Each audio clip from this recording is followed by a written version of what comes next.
रायबरेली से। जी हां, वही रायबरेली जहां से राहुल गांधी मौजूदा सांसद है और पिछले लंबे समय से सोनिया गांधी वहां से लोकसभा में चुनाव जीत कर आई हैं। अब खुलासा यह हो रहा है कि फर्जी प्रमाण पत्र के जरिए बड़ा षड्यंत्र रचा गया और बांग्लादेशियों को नागरिकता दिलाई गई है।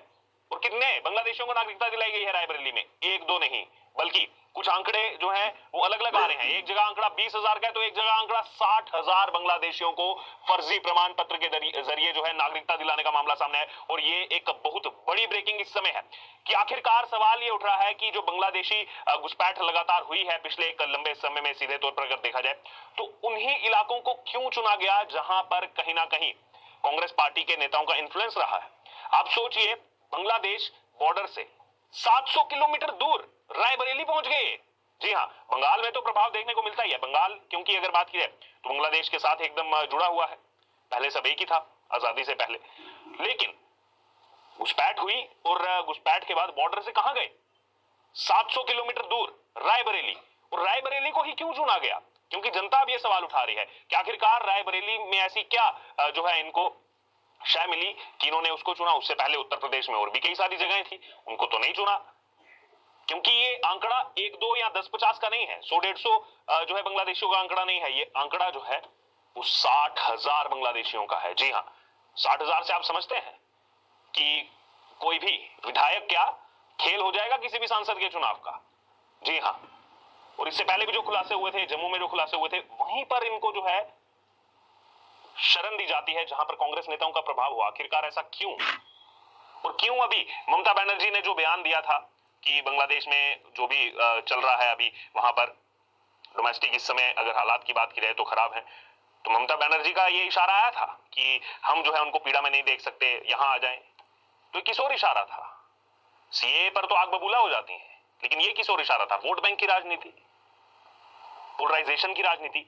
लेकिन अभी ये जो बड़ा खुलासा हुआ है और इसमें कड़ियां जो है वो निकलना शुरू हो गई हैं। आपको बता दें, पुलिस की तरफ से जो है इसमें मुख्य जो आरोपी है जिशान खान, उसको पकड़ा जा चुका है, गिरफ्तार किया जा चुका है। अगर जिले की बात की जाए, रायबरेली के सलोन कस्बे में जो है एटीएस द्वारा ये जांच की गई। एटीएस यानी कि एंटी टेररिस्ट स्क्वाड अब जो है इस मामले में पूरी छानबीन कर रहा है। उनकी द्वारा जांच में पकड़े गए करीब 20,000 जो है फर्जी प्रमाण पत्रों की कड़ियां जो है वो जुड़ी हैं बांग्लादेश से, रोहिंग्या मुसलमानों से, और ये उन घुसपैठों से जुड़ती हुई नजर आ रही हैं। और एटीएस की जांच में ये बात सामने आई है कि यहां पर घुसपैठियों को भारतीय नागरिकता दिलाने का षड्यंत्र चल रहा था।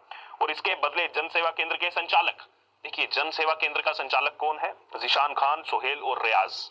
मोटा पैसा कमाया है तीनों ने, खूब पैसा कमाया है, और इसी कमाई के दम पर उन्होंने रायबरेली और लखनऊ में करोड़ों रुपए की संपत्ति भी बनाई है। अब यहां सवाल यह उठता है कि आखिरकार रायबरेली के अंदर यह सब हुआ क्या? राहुल गांधी जो पहुंच जाते हैं मणिपुर, क्या इस पर सवाल उठाएंगे? क्या इस पर अपनी चुप्पी तोड़ेंगे?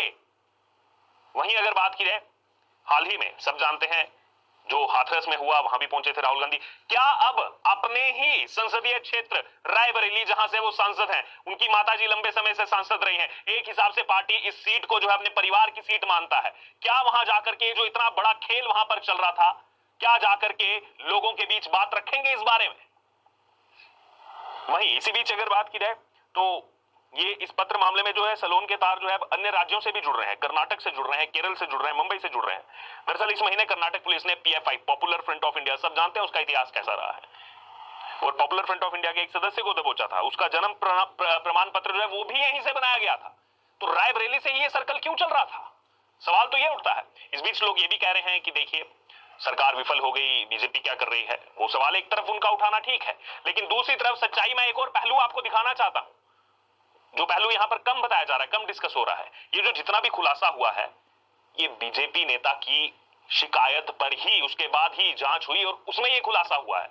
सोचिए अगर वो शिकायत ना होती तो एक तो कभी खुलासा हो ही नहीं पाता, ये चीज तो कभी सामने आ ही नहीं पाती। और जो संख्या अभी 60,000 दिख रही है, आने वाले समय में ये संख्या कितनी बढ़ती है इसका अंदाजा आप भी लगा सकते हैं, मैं भी